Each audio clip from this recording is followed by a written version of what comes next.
നൈജീരിയയിൽ ബൊക്കോ ഹറാം തീവ്രവാദികളുടെ ആക്രമണത്തിൽ, അതായത് തീവ്ര ഇസ്ലാമിസ്റ്റുകൾ അവരുടെ ആക്രമണത്തിൽ ഏതാണ്ട് 9 പേര് കൊല്ലപ്പെട്ടു, 4 പേർക്ക് ഗുരുതരമായ പരിക്ക്. ഇതാണ് ഒരു സ്ഥലത്ത് നടന്ന അപകടത്തിനെ കുറിച്ചുള്ള വിവരം വരുന്നത്. നൈജീരിയയുടെ ഉള്ളിൽ ഈ തീവ്രവാദികൾ ഒരുപാട് ഉപദ്രവങ്ങൾ അവിടെ ഉണ്ടാക്കുന്നുണ്ട്. പക്ഷേ അതിന്റെ പല വാർത്തകളും പുറത്തു വരുന്നില്ല. പുറത്തു വരുന്ന വാർത്തകൾ തന്നെ നമ്മൾ ഒരുപാട് ഡീറ്റെയിൽ ആയിട്ട് നോക്കി അതിനെ കൺഫേം ചെയ്യേണ്ട ഒരു സാഹചര്യമുണ്ട്. ഇത് നൈജീരിയയിലെ ബോർണോ എന്ന് പറഞ്ഞ സ്റ്റേറ്റിലാണ് ഈ ഒരു തീവ്രവാദ ആക്രമണം അവിടെ നടന്നിരിക്കുന്നത്. ഇത് ശരിക്കും പറഞ്ഞാൽ ചാഡ് എന്ന് പറഞ്ഞ രാജ്യത്തിന്റെ ബോർഡറുമായിട്ട് ഷെയർ ചെയ്ത് കിടക്കുന്ന ഏതാണ്ട് 270 കിലോമീറ്ററോളം നീണ്ടു കിടക്കുന്ന ആ ഒരു ബോർഡർ മേഖലയിലാണ് ഈ ഒരു തീവ്രവാദികൾ തമ്പടിച്ചിരിക്കുന്നത്. തീർച്ചയായിട്ടും ഇവർ ടാർഗറ്റ് ചെയ്യുന്നത് ക്രിസ്ത്യൻ കമ്മ്യൂണിറ്റിയാണ് ഇവർ ഏറ്റവും കൂടുതൽ ടാർഗറ്റ് ചെയ്യുന്നത്.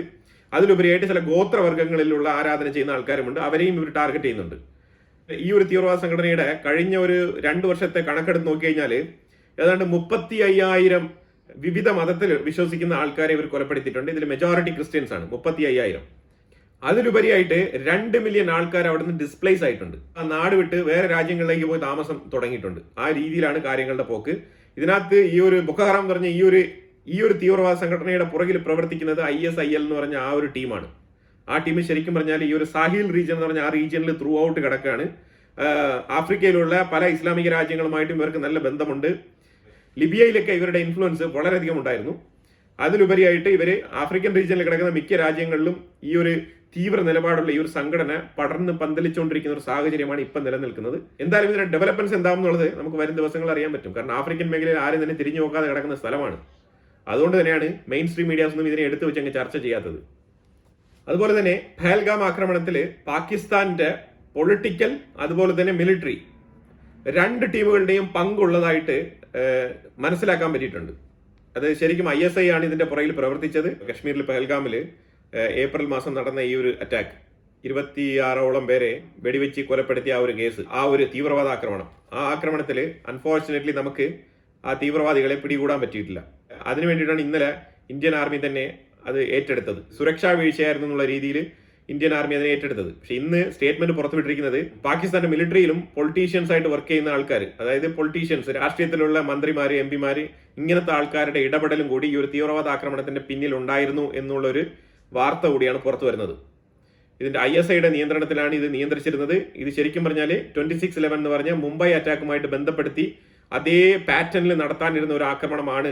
ആ രീതിയിൽ തന്നെയാണ് ഇതിനും പദ്ധതി ഒരുക്കിയത് എന്ന് പറയപ്പെടുന്നു. അപ്പൊ ഇത് നമുക്ക് മനസ്സിലാക്കാൻ പറ്റുന്ന വേറെ ഒന്നുമല്ല, ഇന്ത്യക്കുള്ളിൽ തീവ്രവാദ ആക്രമണം ഷെഡ്യൂൾ ചെയ്തു വെച്ചിരിക്കുകയാണ്. ഇന്ന ഡേറ്റുകളിൽ, ഇന്ന സമയങ്ങളിൽ, ഇന്ന സാഹചര്യങ്ങളിൽ നടത്തണം എന്നുള്ളത്. ഇനിയും ഒരുപാട് അറ്റാക്കുകൾ അവരുടെ ലിസ്റ്റിലുണ്ട് എന്നാണ് മനസ്സിലാക്കാൻ പറ്റുന്നത്. അതുപോലെ നമ്മളുടെ തൊട്ടടുത്ത് കിടക്കുന്ന അയൽവാസിയിൽ കുറെ നാളുകൊണ്ട് നമ്മൾ അങ്ങോട്ട് തിരിഞ്ഞു നോക്കുന്നില്ല. കാരണം വേറെ ഒന്നും കൊണ്ടല്ല, തിരിഞ്ഞു നോക്കിയിട്ട് കാര്യമൊന്നുമില്ല, വലിയ പ്രാധാന്യമൊന്നുമില്ല. ബംഗ്ലാദേശാണ് ഞാൻ പറഞ്ഞു വരുന്നത്. ബംഗ്ലാദേശിലെ കാര്യം എന്ന് പറഞ്ഞാൽ 35% കണ്ട് താരിഫ് ഇപ്പം ട്രംപ് അടിച്ചാൽ കൊടുത്തിട്ടുണ്ട്. അതുകൊണ്ട് വല്ലാത്ത ബുദ്ധിമുട്ടിലാണ്. 35% താരിഫ് എന്നൊക്കെ പറഞ്ഞു കഴിഞ്ഞാൽ ഒന്ന് ആലോചിക്കേണ്ടതാണ്. കാരണം അവരെ ഏറ്റവും കൂടുതൽ കയറ്റുമതി ചെയ്തുകൊണ്ടിരുന്നത് തുണിത്തരങ്ങളാണ്. തുണിത്തരങ്ങൾ എന്ന് പറഞ്ഞാൽ അതിന് കോമ്പറ്റീറ്ററായിട്ട് ചൈനയുണ്ട്, പല രാജ്യങ്ങളും, ഇന്ത്യയുണ്ട്, പല രാജ്യങ്ങളിൽ നിന്നും ഈ തുണി കയറി പോകുന്നുണ്ട്. അപ്പൊ അതുകൊണ്ട് ഇപ്പൊ യൂറോപ്പിലേക്ക് കയറ്റി അയച്ചിട്ട് അവിടെ നിന്ന് കയറ്റി അയക്കാൻ നോക്കിയാലും യൂറോപ്പിനും നല്ല രീതിയിലുള്ള താരിഫാണ് അടിച്ചു കൊടുത്തിരിക്കുന്നത്.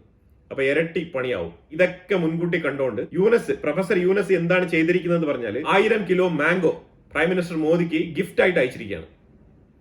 ഇതൊരു ഗുഡ് വില്ലിന്റെ ഭാഗമായിട്ടാണ് അയച്ചിരിക്കുന്നത്. ഇന്ത്യയുമായിട്ട് നല്ല രീതിയിലുള്ള റിലേഷൻഷിപ്പ് വേണം, ബെറ്റർ റിലേഷൻഷിപ്പ് വേണം എന്നാണ് താല്പര്യപ്പെടുന്നത് എന്ന് പറഞ്ഞിട്ടാണ് അയച്ചിരിക്കുന്നത്. മാംഗോ ഡിപ്ലോമസി, ഒരു പുതിയ ടാഗ് ലൈൻ ആണിത്, മാംഗോ ഡിപ്ലോമസി. അപ്പം പ്രൊഫസർ യൂനസ് വിത്ത് മാംഗോ ഡിപ്ലോമസി ആയിട്ട് വന്നിരിക്കുകയാണ്. ഹർബനഗ മാംഗോസ്, അതാണ് ആ മാംഗോയുടെ തരം.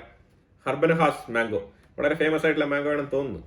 അപ്പൊ അതിന്റെ കാര്യം ഇതാണ്, ഞാൻ പറഞ്ഞല്ലോ, താരിഫ് തന്നെയാണ് മെയിൻ ആയിട്ടുള്ള പ്രശ്നം. അപ്പൊ താരിഫിന്റെ പ്രശ്നം ഇങ്ങനെ കിടക്കുന്ന സ്ഥിതിക്ക് അറ്റ്ലീസ്റ്റ് ഇന്ത്യക്കുള്ളിലെങ്കിലും ഈ തുണിത്തരങ്ങളൊക്കെ ഇനി ഈ ഗാർമെന്റ്സ് ഒക്കെ ഇന്ത്യക്കുള്ളിൽ കയറ്റി അയച്ചിട്ട് ഇന്ത്യക്ക് ഏതായാലും ഒരു 20% താഴെ താരിഫ് വരുള്ളൂ.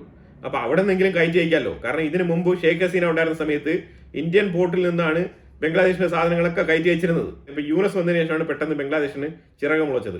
എന്നിട്ടാണ് അവര് മാലിയിൽ കൊണ്ടയക്കുക, പിന്നെ തുർക്കിയിൽ കൊണ്ടയക്കുക, പാകിസ്ഥാൻ വഴി അയക്കുക. അതായത് ഇന്ത്യ ഒഴിയെ മറ്റുള്ള മാർഗങ്ങളിലൂടെ നമുക്ക് ജീവിക്കാൻ പറ്റും എന്ന് തെളിയിക്കാൻ വേണ്ടിയിട്ട് പല ശ്രമങ്ങളും നടത്തിയതാണ് ബംഗ്ലാദേശ്. ഇപ്പൊ അവർക്ക് വന്ന ഗതികേട് എന്ന് പറഞ്ഞാൽ വീണ്ടും ഇന്ത്യയുടെ കാല് പിടിച്ച് ഇനി അവർക്ക് എക്സ്പോർട്ട് വേണമെന്നുണ്ടെങ്കിൽ ഇനി ഇന്ത്യ ത്രൂ അയക്കണം. കാരണം താരിഫ് റേറ്റ് ഇച്ചിരി കുറഞ്ഞു കിട്ടും, അതാണ് അവരുടെ മെയിൻ ഉദ്ദേശം. അപ്പോൾ ഇതാണ് മാംഗോ ഡിപ്ലോമസിയുടെ പുറകിലുള്ള കാര്യം. അതിലൂടെ ഇനി പല നേട്ടങ്ങളും അവർ സ്വന്തമാക്കാൻ വേണ്ടി ശ്രമിക്കുന്നുണ്ട്. കാരണം ഇന്ത്യയുടെ അടുത്ത് ഈ പണിയൊന്നും നടക്കത്തില്ല. അതാണ് പ്രധാനപ്പെട്ട കാര്യം. അതായത് നമ്മളുടെ ഡിപ്ലോമാറ്റ്സ് ഇതുവരെ ബംഗ്ലാദേശിന്റെ ഉള്ളിൽ പോയിട്ട് ഫ്രീ ആയിട്ട് ഇതുവരെ ഇടപെട്ടിട്ടില്ല. ബംഗ്ലാദേശ് എന്തെങ്കിലും ചോദിച്ചാൽ നമ്മൾ ഉത്തരം കൊടുക്കും, വളരെ വ്യക്തമായിട്ട് ഉത്തരം കൊടുക്കും. പിന്നെ ഇന്ത്യയുമായിട്ട് ഞാൻ എന്തുകൊണ്ട് സഹകരിക്കുന്നില്ല എന്ന് പല മാധ്യമങ്ങൾക്കും ഇന്റർവ്യൂ കൊടുത്തപ്പോഴത്തേക്കും മിസ്റ്റർ യൂനസ് പറഞ്ഞിരുന്നത്, അതായത് ഷെയ്ഖ് ഹസീനയുടെ എക്സ്ട്രാഡിഷൻ അതുമായിട്ട് ബന്ധപ്പെട്ടാണ് ഞങ്ങൾ തമ്മിലുള്ള പ്രശ്നം നടക്കുന്നത്. അതുകൊണ്ട് ഞങ്ങളുടെ രാജ്യത്ത് കേസ് ഫയൽ ചെയ്ത് ഇവിടെ വിചാരണ നേരിടേണ്ട ഒരു ക്രിമിനലിനെയാണ് ഇന്ത്യ സംരക്ഷിച്ചിരിക്കുന്നത്. അപ്പോൾ അതുകൊണ്ട് തന്നെയാണ് ഞങ്ങൾ തമ്മിൽ റിലേഷൻഷിപ്പ് മെച്ചപ്പെടാത്തത് എന്നാണ് അന്ന് പറഞ്ഞു വെച്ചത്. ഇന്നും ആ സ്ഥിതിക്ക് മാറ്റമൊന്നും ഉണ്ടായിട്ടില്ല. പക്ഷേ എന്തോ മുഹമ്മദ് യൂനസ് മാങ്ങ കൊടുത്ത് അയച്ചിരിക്കുന്നു. അതെന്തിനാണെന്നുള്ളത് ഇനിയിപ്പോൾ അയാൾക്ക് മാത്രമേ അറിയൂ. അപ്പോൾ എന്തായാലും ഇതിനെക്കുറിച്ചുള്ള അഭിപ്രായങ്ങൾ കമന്റ് ബോക്സിൽ രേഖപ്പെടുത്തുക. കൂടുതൽ വിഷയങ്ങളുമായിട്ട് അടുത്ത വീഡിയോയിൽ വരാം. Thank you so much.